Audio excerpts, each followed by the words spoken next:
আপত্তিকর ভিডিও সামাজিক যোগাযোগ মাধ্যমে ছড়িয়ে দেওয়ার হুমকি দিয়ে বিভিন্ন সময়ে তাকে ব্ল্যাকমেইল করতে থাকে। বিকাশ এবং উপায় অ্যাপ্লিকেশনের মাধ্যমে মোট 1,10,000 টাকা আত্মসাৎ করে।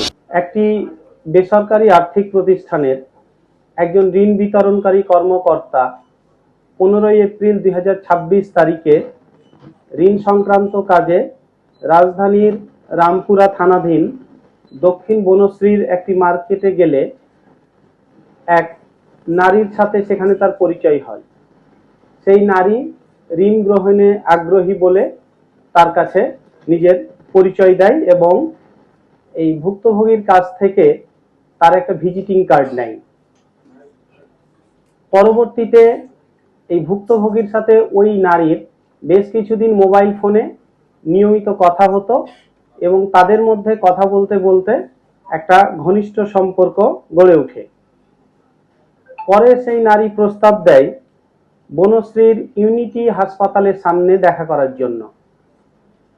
তো নির্ধারিত দিনে নির্ধারিত স্থানে পৌঁছানোর পর অন্য এক নারী এই ভুক্তভোগীকে রিসিভ করে এবং রিক্সা যোগে বিভিন্ন গলি অতিক্রম করে খিলগাঁও থানাধীন একটা ফ্ল্যাটে নিয়ে যায়।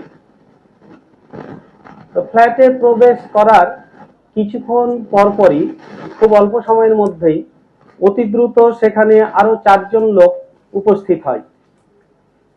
তারা উপস্থিত হয়ে এই ভুক্তভোগীকে বেধড়ক মারপিট করে এবং তাকে নগ্ন করে ওই নারীর সাথে তার কিছু আপত্তিকর ভিডিও ধারণ করে। এই ভিডিও ধারণ করার পরে তার মোবাইল ফোন, মানি ব্যাগ, নগদ অর্থ, ব্যাংকের এটিএম কার্ড, জাতীয় পরিচয়পত্র, ড্রাইভিং লাইসেন্স, মোটরসাইকেলের রেজিস্ট্রেশন সহ গুরুত্বপূর্ণ কাগজপত্র জোরপূর্বক ছিনিয়ে নেয়। এরপরে আসামিরা ভুক্তভোগীর কাছে 3 লাখ টাকা চাঁদা দাবি করে এবং তার ব্যাংক হিসাব থেকে বিকাশ এবং উপায় অ্যাপ্লিকেশনের মাধ্যমে মোট 1,10,000 টাকা আত্মসাৎ করে।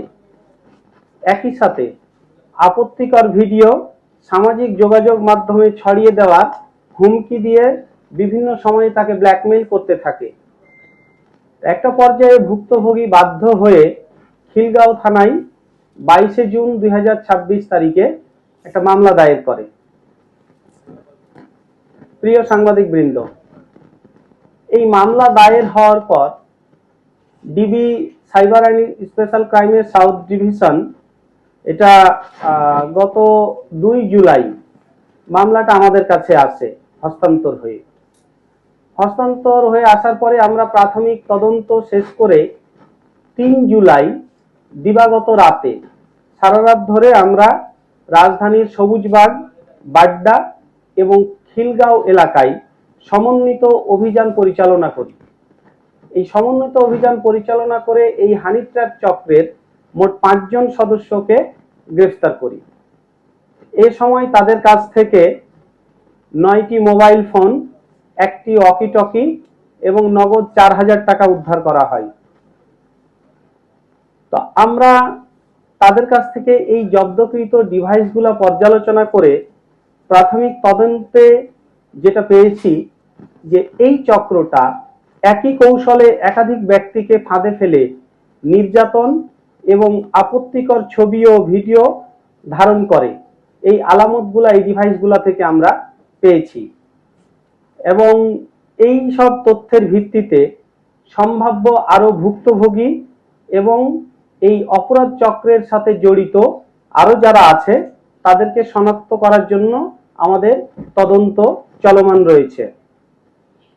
এই গ্রেপ্তারকৃত আসামিদেরকে আমরা কোর্টে সোপর্দ করি এবং কোর্টে সোপর্দ করার পরে তাদেরকে পুলিশ রিমান্ডে নিয়ে আসা হয়েছে এবং বর্তমানে জিজ্ঞাসাবাদ চলছে এবং এই অপরাধের সাথে আরো কারা কারা জড়িত আছে, তারা আসলে এই অপরাধগুলা কি কি সংগঠনে মানে কি কি কৌশলে সংগঠন করে সে বিষয়ে বিস্তারিত তথ্য এবং আরো এদের দ্বারা আরো কারা কারা ভুক্তভোগী আছে সেই বিষয়গুলো আমরা শনাক্ত করার চেষ্টা করতেছি।